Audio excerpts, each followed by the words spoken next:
Lebih 600 tahun yang lalu, negara Brunei Darussalam sudah pun menjalinkan hubungan dua hala dengan Republik Rakyat China. Hubungan ini merangkumi pelbagai bidang dan kerjasama termasuk diplomatik dan perdagangan. Namun tidak ramai yang mengetahui akan sejarah awal Brunei yang dikenali ketika itu sebagai Kerajaan Brunei Tua.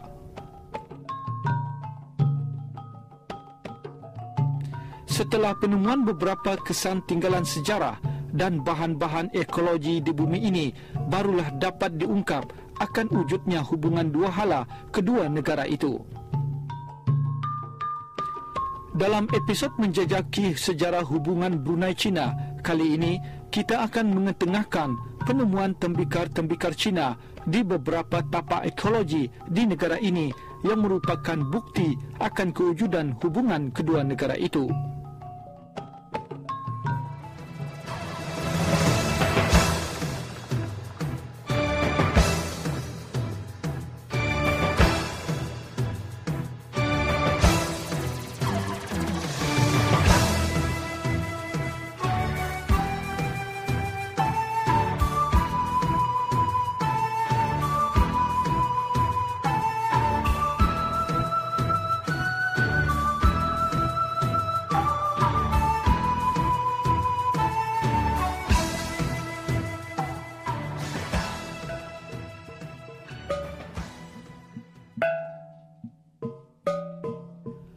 Antara bukti awal adanya hubungan sejarah Brunei-China ialah penemuan bahan-bahan tembikar. Penemuan tembikar-tembikar dari China yang ditemui di beberapa tapak ekologi di Brunei ini merupakan titik tolak kepada bermulanya penyelidikan dan kajian ekologi di negara ini.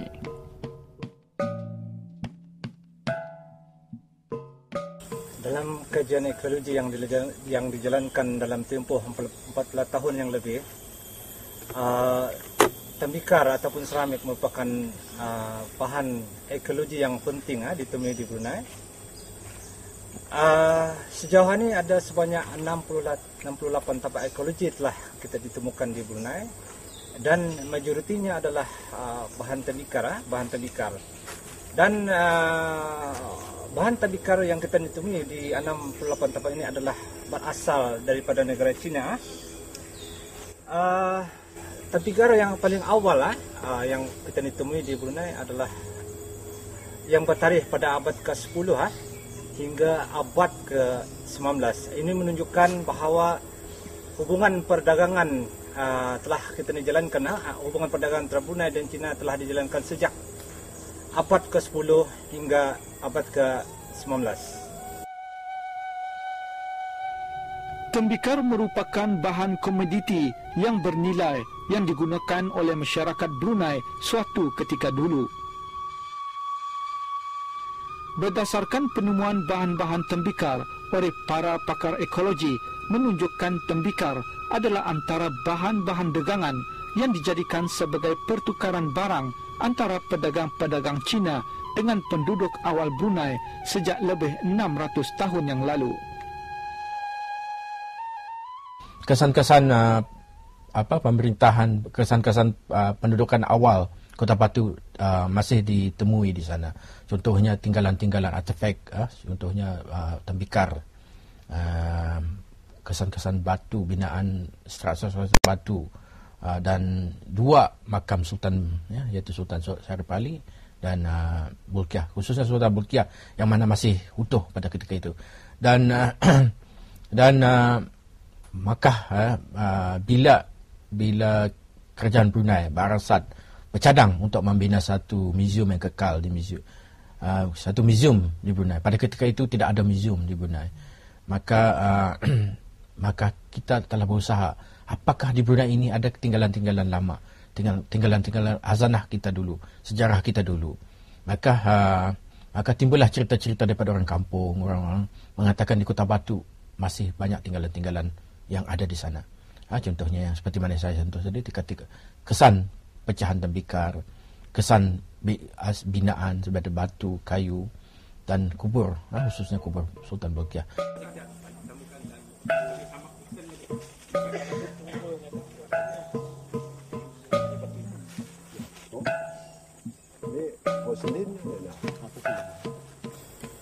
Sejauh ini dari kajian yang telah terjalankan di tapak Kota Batu, lebih ratusan ribu serpihan tembikar telah kita temukan di Kota Batu, dan majoritinya adalah tembikar Cina.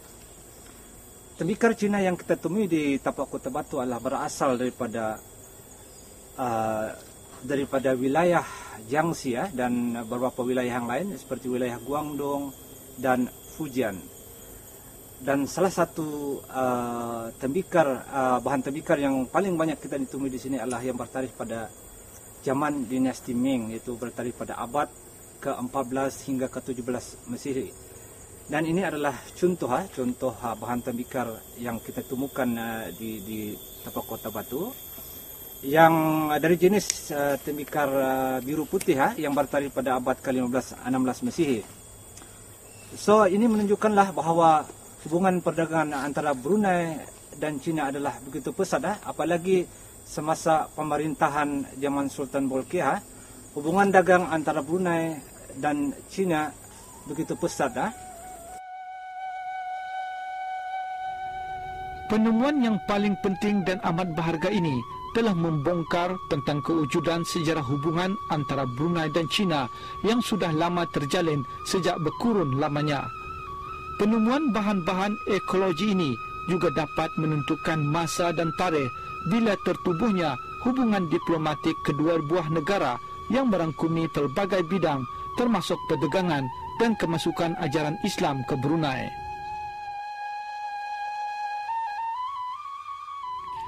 Di antara tapak-tapak terpenting yang menemukan bahan tembikar dengan jumlah yang banyak ialah seperti Kota Batu, Terusan Kupang, Kampung Dilitan, Sungai Lumut dan Sungai Limau Manis.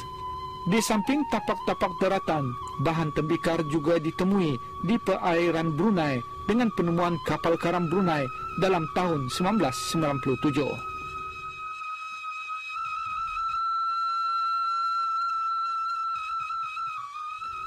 Tembikar merupakan bahan ekologi yang terpenting sekali dan paling banyak diperolehi di tapak-tapak ekologi di negara Brunei Darussalam.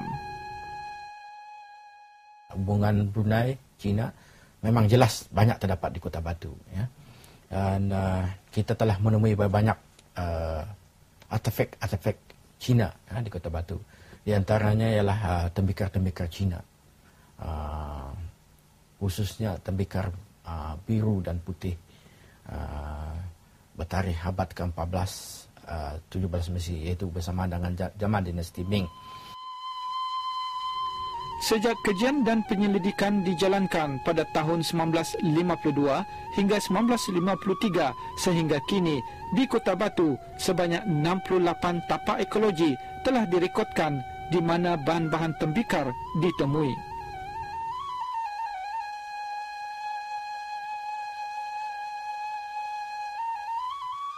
Di Kota Batu sendiri kita menemui puluhan ribu tembikar-tembikar daripada China ini, yang mana di antaranya ialah tembikar blue and white ataupun tembikar biru dan putih yang dihasilkan di Jing dan di wilayah-wilayah seperti Guangdong, Fujian dan sebagainya.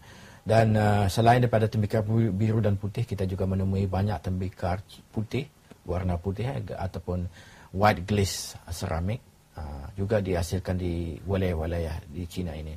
Selain daripada tembikar-tembikar China, kita juga menemui jumlah yang banyak wang-wang siling China di Kota Batu. Selain daripada wang-wang siling China, kita juga menemui manik-manik, gelang-gelang daripada yang dibuat di negara China. Dan ini menunjukkan hubungan yang erat, bukan saja hubungan diplomatik, diplomatik dan antara China, tetapi juga hubungan perdagangan.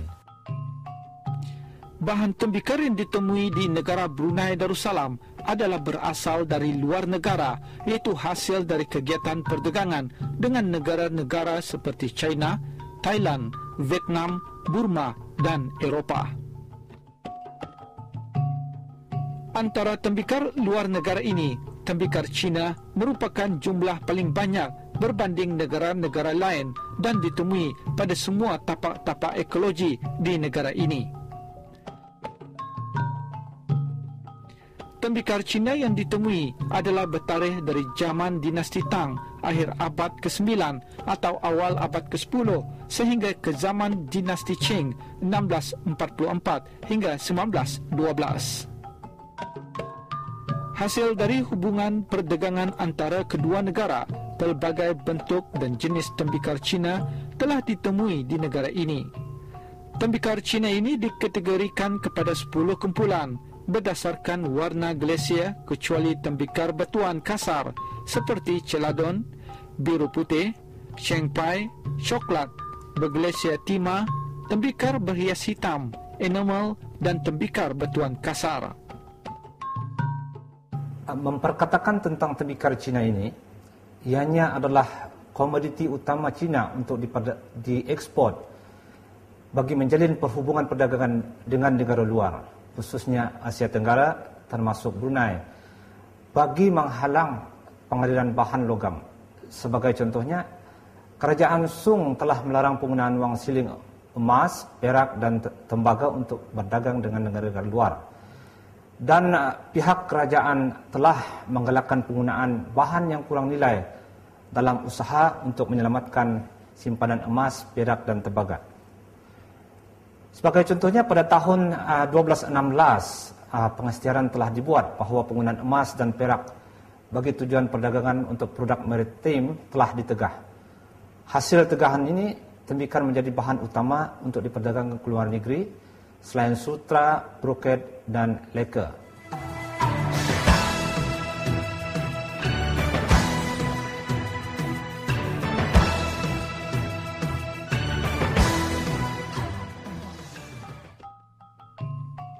Penggalakan menggunakan bahan tembikar untuk diperdagangkan ke luar negara telah menyumbangkan kepada perkembangan pusat-pusat penghasilan tembikar. Kebanyakan tanur-tanur baru telah banyak didirikan, khususnya di wilayah-wilayah selatan China seperti Guangdong, Fujian, Jiangxi dan Zhejiang untuk memenuhi permintaan yang banyak khususnya untuk pasaran Asia Tenggara. Hubungan perdagangan antara Brunei dan China berdasarkan pertarikhan tembikar Cina yang ditemui dan jumlahnya yang sangat banyak menunjukkan hubungan perdagangan antara kedua negara berjalan dalam jangka masa yang sangat panjang dan insentif. Namun demikian, tembikar Cina datang ke Brunei dengan jumlah yang banyak bermula pada zaman dinasti Song, kerana pada zaman ini hubungan perdagangan kedua buah negara dibuat secara rasmi dan berjalan secara langsung. Bahan tembikar dari China yang bertarikh pada zaman dinasti Song 960 hingga 1279 Masihi adalah bahan paling banyak ditemukan berbanding bahan-bahan lain. Sehingga kini, lebih kurang sebanyak ratusan ribu serpihan tembikar telah ditemui di tapak Sungai Limau Manis.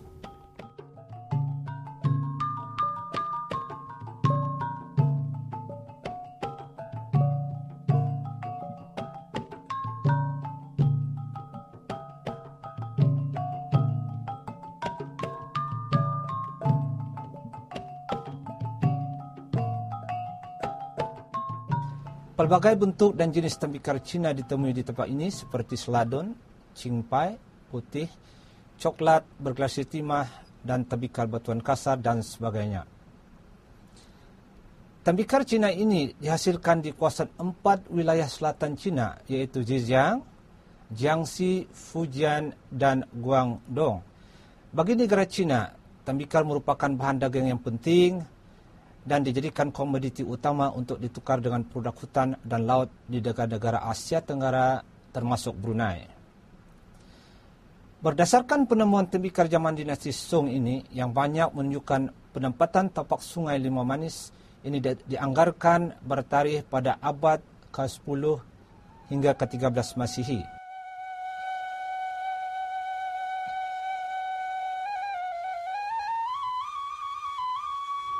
Pada abad ke-14 hingga 20 Masihi, penempatan di tapak Sungai Limau Manis didiami secara berterusan.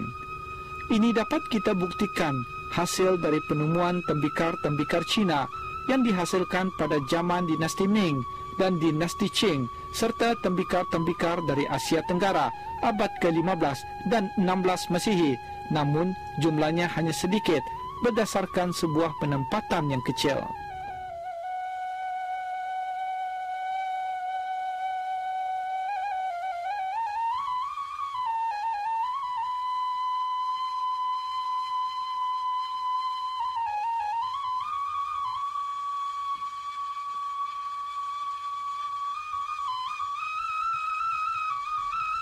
Tembikar Song merupakan tembikar Cina yang terawal ditemui di negara Brunei Darussalam.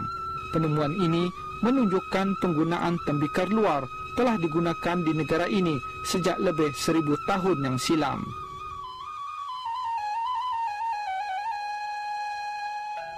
Sebelum adanya tembikar, masyarakat setempat dipercayai menggunakan alat-alat yang diperbuat daripada kayu, buluh dan daun-daun kayu.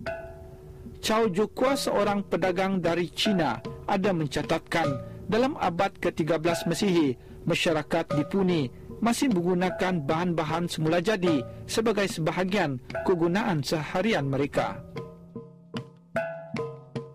Bagaimanapun, keadaan ini mula berubah setelah Brunei menerima kedatangan pedagang-pedagang asing dan seterusnya sama-sama melibatkan diri dalam perdagangan antarabangsa bermula penghujung abad ke-10 dan permulaan abad ke-11 Masihi.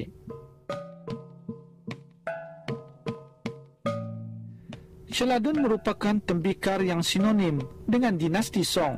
Ia diklasifikasikan sebagai tembikar batuan dan porselin yang dilapis dengan glasia hijau yang menyerupai jet.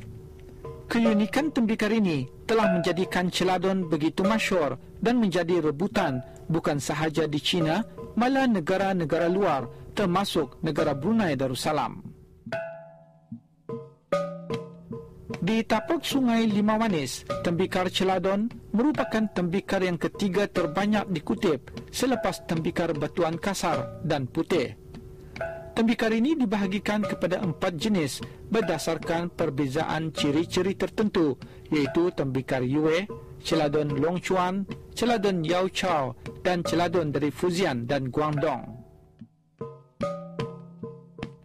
Tembikar Yue adalah tembikar celadon yang awal dihasilkan di wilayah Xinjiang semasa zaman dinasti Han. Menurut kajian, tembikar Yue ini merupakan tembikar Cina yang terawal ditemui di Brunei. Sebanyak 14 tembikar ditemui di tapak Limau Manis, yaitu mangkuk, piring dan bekas berbentuk bulat. Tembikar Yue juga ditemui di tapak Turusan Kupang dan Kota Batu.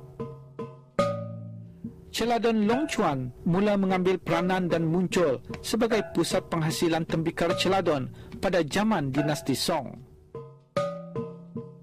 Penemuan bahan tembikar yang banyak di negara ini pada zaman dinasti 5 tahun 906 hingga 960 Masihi, dinasti Song tahun 960 hingga 1279 dan dinasti Ming 1368 hingga 1644 dapat membuktikan hubungan perdagangan antara Brunei dan China semakin pesat dan berkembang. Hubungan perdagangan yang sudah terjalin sejak abad ke-10 antara kedua negara ini telah menunjukkan hubungan perdagangan begitu berkembang dan teratur. Dengan adanya penemuan bahan-bahan tembikar ini, sudah cukup membuktikan hubungan Brunei dengan China itu bukan sahaja mewujudkan hubungan perdagangan, bahkan ianya telah meliputi pelbagai bidang termasuk diplomatik dan kerjasama. Bagi ahli-ahli arkeologi, penemuan kesan-kesan tinggalan seperti bahan tembikar dan sebagainya merupakan suatu penemuan ekologi terpenting yang amat berharga dan bernilai bagi negara Brunei Darussalam. Penemuan ini merupakan kejayaan dan pencapaian yang memberangsangkan dalam sejarah ekologi di Brunei Darussalam.